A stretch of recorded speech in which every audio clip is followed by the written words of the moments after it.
किसी पत्रकार बंधु ने आवाज़ उठाया तो वहाँ के नगर निगम के जो अध्यक्ष हैं भाजपा के, अभद्र भाषा वो हम लेना नहीं चाहते हैं, लेकिन अभद्र भाषा उसकी जितना भी कड़ी निंदा की जाए वो कम है। हमने यहाँ जो विधायक हैं उनको कभी नहीं सदन में बोलते हुए देखा है। एमपी का तो आप बात छोड़ दीजिए, वो तो सदन में जाते हैं कि नहीं जाते ये भी हमने नहीं देखा है कभी। सरकार ये तो बहरी है, ये सरकार तो निकम्मी है, ये सरकार सुनती कहाँ है? अपने हिटलर शाही के चलते ये किसी की नहीं सुनती है। हमारे नेता प्रतिपक्ष को कहना है कि हम पक्ष में रहें या विपक्ष में रहें, लेकिन काम होनी चाहिए, और काम नहीं होगा तो हम सड़क से लेकर सदन तक आंदोलन करेंगे, और उसके लिए अंजाम जो हो उसके लिए हम पीछे नहीं रहें। नमस्कार, आप देख रहे हैं खबरी 24/7। मैं इरफान आलम। अभी मैं आदापुर प्रखंड में मौजूद हूं और हमारे साथ आदापुर प्रखंड के राजद के अध्यक्ष मुबारक अंसारी जी और युवा राजद के प्रखंड अध्यक्ष मुमताज़ अंसारी जी मेरे साथ मौजूद हैं। हालांकि ये लोग जानने की कोशिश करते हैं, ये लोग विपक्ष के नेता है, और विपक्ष के नेता नहीं ये लोग बल्कि पदाधिकारी है, प्रखंड अध्यक्ष भी है। तो इन लोगों की क्या कुछ प्रतिक्रियाएं सामने आ रही है भ्रष्टाचार को लेकर। हालांकि इन लोगों की जो पार्टी है हमेशा भ्रष्टाचार के खिलाफ आवाज़ उठाती रहती है। तो ये लोग अपने आदापुर प्रखंड के लिए और रक्सौल अनुमंडल के लिए ये लोग क्या सोचते हैं भ्रष्टाचार को लेकर, आज हमारे साथ दोनों प्रखंड अध्यक्ष जी लोग मौजूद हैं और हमारे चैनल पर जुड़े हुए हैं। सबसे पहले सर आपको हमारे खबरी 24/7 न्यूज़ चैनल में स्वागत है। शुक्रिया। तो सबसे पहला सवाल ये करना चाहेंगे, ये जो अभी प्रखंड देखा जाए तो पूरे रक्सौल अनुमंडल में जितने भी प्रखंड कार्यालय है या पूरे बिहार के जितने भी प्रखंड कार्यालय है, सभी प्रखंड कार्यालय में सिस्टम जो है, जो प्रखंड कार्यालय का सिस्टम है, उस सिस्टम में भ्रष्टाचार देखने को मिल रहा है। आखिर ये भ्रष्टाचार क्यों देखने को मिल रहा है कि आप लोग विपक्ष के नेता हैं? आप खुद अभी प्रखंड से आ रहे हैं। सबसे पहले मैं आपको चैनल को धन्यवाद देना चाहूँगा कि आप लोगों ने प्रखंड ही नहीं अनुमंडल या जिला में भी आप लोग पहुँच करके जन सरकार से जुड़े मुद्दों को आप जिस तरह से उठाते हैं और इस मुद्दा को असर भी होती है, मैं इसके लिए आप सभी पत्रकार बंधु को धन्यवाद देना चाहूँगा मैं अपने पार्टी की तरफ से। और मैं आपको बता देना चाहता हूँ कि यह जो सरकार है, डबल इंजन की सरकार जो अभी चल रही है बिहार में, यह सरकार हर मोर्चे पर फेल है। जहाँ भी देखिए, जिस मुद्दे पर आप देखिए, जिस जगह पर देखिए, आज प्रखंड की स्थिति बदतर से बदतर हो गई है।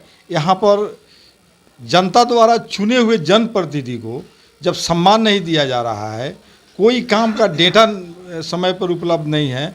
अभी मैं आप लोगों को कुछ पूर्व में भी किए गए योजनाओं से अवगत कराऊंगा। मेरे पास उसका डॉक्यूमेंट भी है कि करोड़ों करोड़ों को लूट किया गया है, उसका कोई माई बाप नहीं है। हम लोग उस पर कंप्लेन भी किए हैं, फिर भी कोई उसका खोजबीन नहीं है।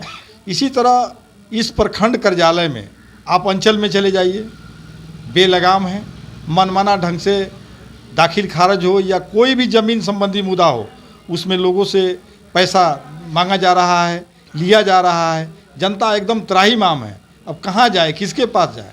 जिसके पास जाने पर यही जवाब मिलता है कि बगैर पैसा का कुछ नहीं होगा। मैं तो इस सरकार को दोष दूंगा कि इस तरह से मैं कभी नहीं देखा था। जो अभी इस रीजन में कार्यालय की रवैया है, इस तरह से मैं कभी नहीं देख। कोई भी कार्यालय, शिक्षा पर जाइए, शिक्षा में उसी तरह से भ्रष्टाचार है। लेकिन नेताजी यहीं पर रुकिए, भ्रष्टाचार का बात किया जाए तो आपकी जो पार्टी हमेशा भ्रष्टाचार के खिलाफ आवाज़ उठाती रहती है। तो क्या आपके आदापुर प्रखंड में जो भ्रष्टाचार हो रहा है, क्या इस पर आप आवाज़ कभी उठाने की सोचे? बिल्कुल हम लोग आवाज़ उठाते हैं, लिखित में हो। हम अपने वरीय पदाधिकारी जिला से लेकर प्रदेश तक इसको सूचना देते हैं, और सदन में भी आवाज़ उठती है। सड़क से लेकर सदन तक आवाज़ हम लोग उठाते आए हैं।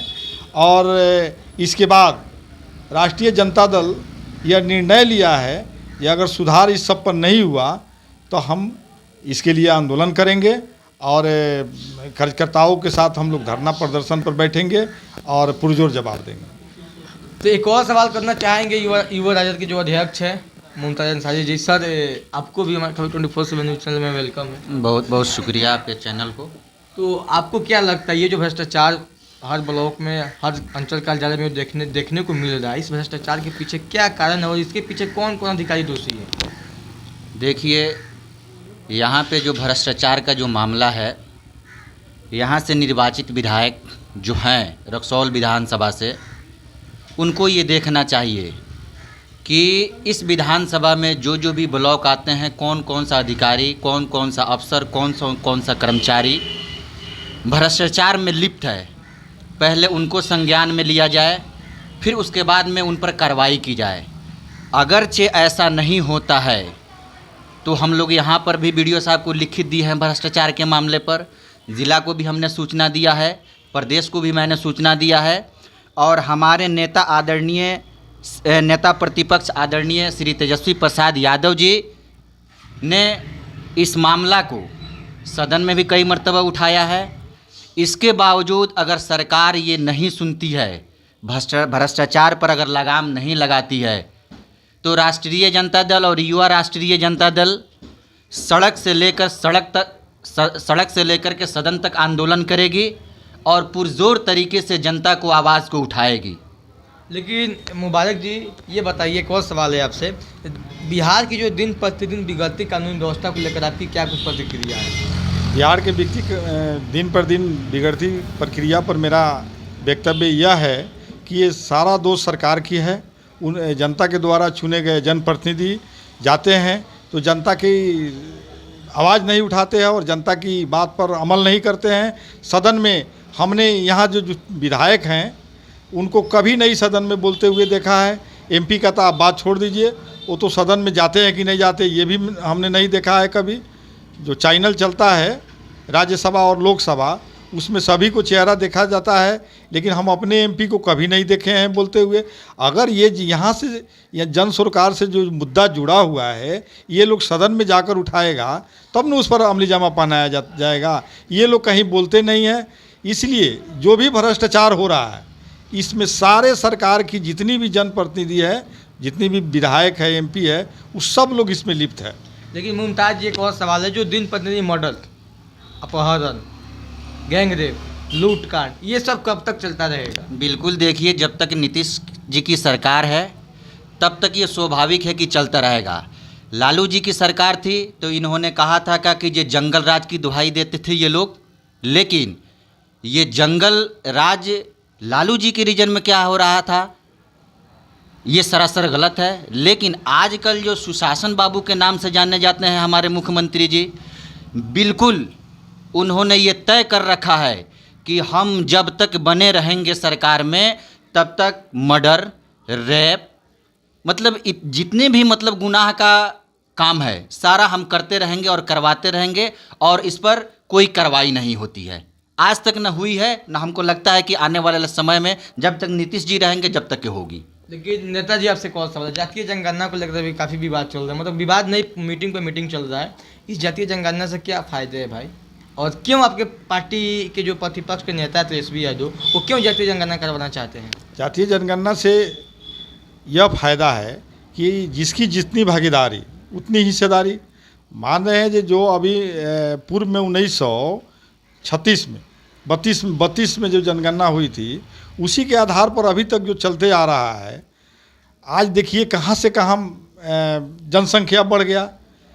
जिस तरह से जनसंख्या बढ़ा हुआ है उस तरह से डेवलपमेंट नहीं हो रहा है। जब तक हम जातीय जनगणना नहीं करेंगे तो विकास कैसे करेंगे? इसके लिए हमारे नेता प्रतिपक्ष आदरणीय तेजस्वी यादव जी पुरजोर तरीक़ा से आवाज़ उठाए।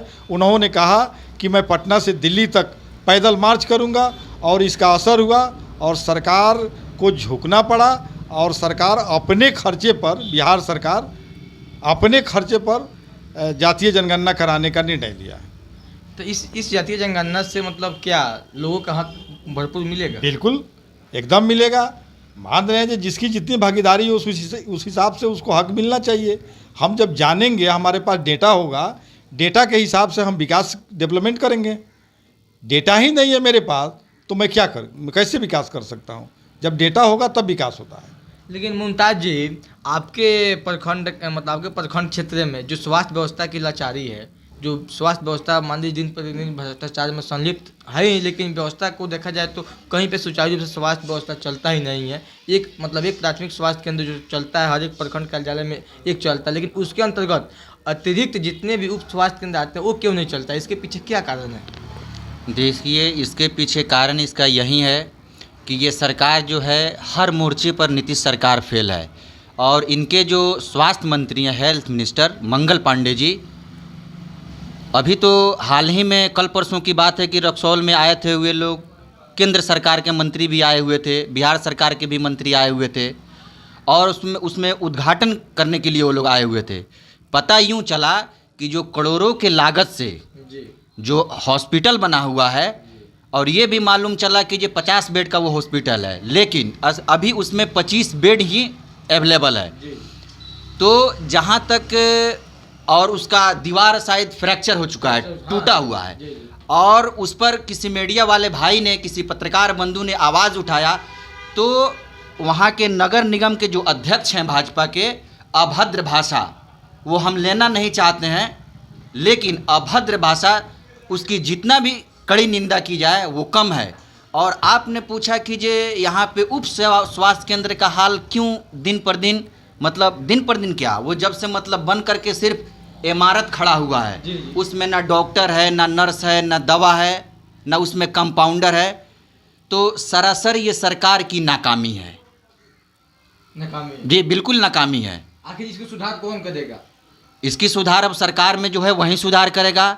हमारे नेता आदरणीय तेजस्वी यादव जी बराबर सदन में इस आवाज़ को उठाते हैं, लेकिन इतना याद रखिए, जिस दिन हमारी सरकार आएगी, यानी राष्ट्रीय जनता दल की सरकार बनेगी प्रदेश के अंदर, और तेजस्वी जी मुख्यमंत्री होंगे, सुचारू रूप से जितने भी हॉस्पिटल हैं, मेन हॉस्पिटल हो चाहे उप स्वास्थ्य केंद्र हो, सारे अस्पतालों को सुचारू रूप से चालू कराया जाएगा, और उसमें हर चीज़ की संसाधन होगी, दवा होगी, उसमें डॉक्टर होगा, उसमें लेडीज़ डॉक्टर होगी, उसमें नर्स होगी, उसमें कंपाउंडर होंगी, और हर तरीका का इलाज उसमें कराया जाएगा। ताकि आपके जो पार्टी की सरकार बनेगी तब? जी बिल्कुल। अभी नहीं है तब? अभी तो हम आवाज़ उठा रहे हैं, हम विपक्ष में बैठे हैं, विपक्ष की जो भूमिका है वो पुरजोर तरीके से हम लोग उठा रहे हैं, लेकिन सरकार ये तो बहरी है, ये सरकार तो निकम्मी है, ये सरकार सुनती कहाँ है? अपने हिटलर शाही के चलते ये किसी की नहीं सुनती है। तो ये बताइए, मुबारक जी आपसे एक और सवाल करना चाहेंगे। करोड़ों से बना मंडलीय अस्पताल, मुख्यमंत्री के स्वास्थ्य मंत्री और केंद्रीय स्वास्थ्य मंत्री को नहीं दिखाई दिया, लेकिन एक पत्रकार को दिखाई दे दिया, इसलिए उस पत्रकार को अंदर नहीं जाने दिया गया। और अंदर नहीं जाने दिया वो बात छोड़िए, लेकिन उसके साथ अभद्र भाषा का प्रयोग करना, इसको आप किस रूप में देख रहे हैं? देखिए, किसी भी इस देश की चौथे स्तंभ पत्रकार को कहा जाता है, माना जाता है, मैं भी मानता हूँ। मैं किसी भी मीडियाकर्मी से सम्मान से बात करता हूँ, सम्मान देता हूँ, और मुझे भी सम्मान मिलता है। मैं जिसके द्वारा भी कहा गया हो, भाजपा का जो भी कार्यकर्ता हो, मैं इसको निंदा करता हूँ, कड़ी से कड़ी निंदा करता हूँ। ये भाषा नहीं बोलनी चाहिए उनको। रही बात अस्पताल का, तो अभी मैं आपको, आप तो वहाँ कवरेजिंग करने के लिए गए थे, आप वहाँ पर गए होंगे, देखे होंगे कि वहाँ पर न कोई डॉक्टर की व्यवस्था थी, न कोई दवा की व्यवस्था थी, न कोई मरीज की व्यवस्था थी।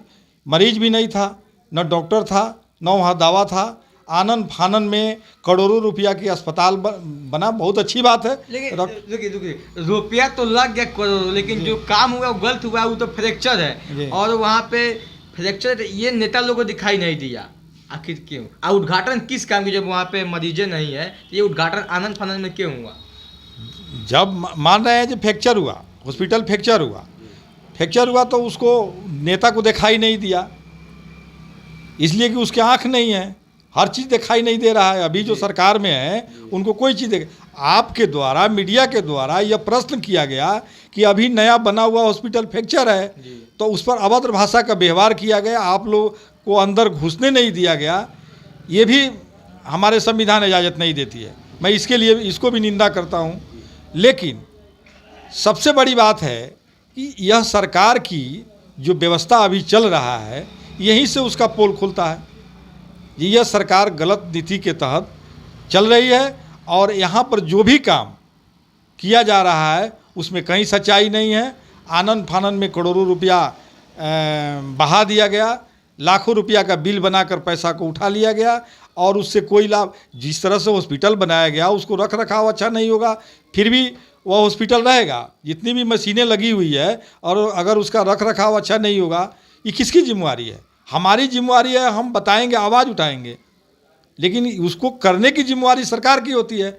अगर सरकार नहीं करती है तो उसकी नाकामीपन है।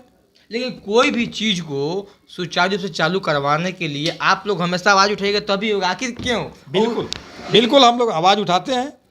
आप देखिए, यहाँ कोई भी मुद्दा पर, जो भी कोई मुद्दा होता है उस पर हम लोग आवाज़ उठाते हैं। राष्ट्रीय जनता दल हमेशा आवाज़ उठाती आई है और आज भी उठाने के लिए दृढ़ संकल्प है। हम लोग आवाज़ उठाते हैं। जनहित की कोई भी मामला हो, चाहे वृद्धा पेंशन की मामला हो, चाहे आप जनहित से जुड़े हुए बिजली की मामला हो, चाहे जनहित से जुड़े हुए सरकारी हॉस्पिटल की मामला हो, जनहित से जुड़े हुए अंचल कार्यालय, प्रखंड कार्यालय की मामला हो, राष्ट्रीय जनता दल हमेशा इस मामले को उठाता आया है और उठाता रहेगा। इसमें कहीं कोई कोताही नहीं होगा।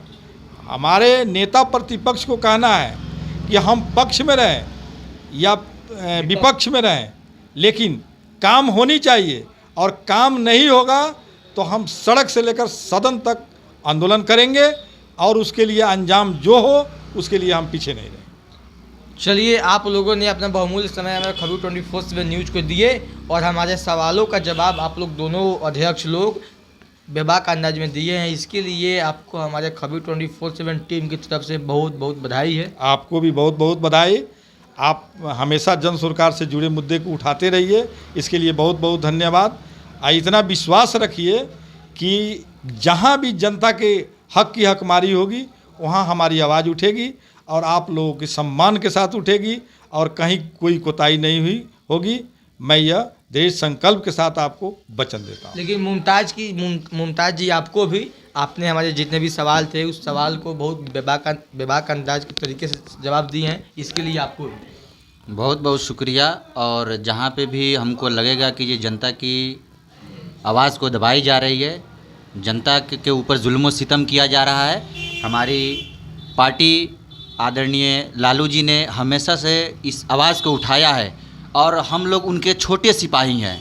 और जहाँ भी हमें लगेगा कि ये आवाज़ की जनता की हकमारी हो रही है, जनता के साथ नाइंसाफ़ी हो रही है, राष्ट्रीय जनता दल पुरजोर तरीके से लेकर के सड़क से लेकर के सदन तक इस आवाज़ को उठाएगी। चलिए, इन्हीं तमाम खबरों के साथ खबरी मीडिया आदापुर, मैं इरफान लक, नमस्कार।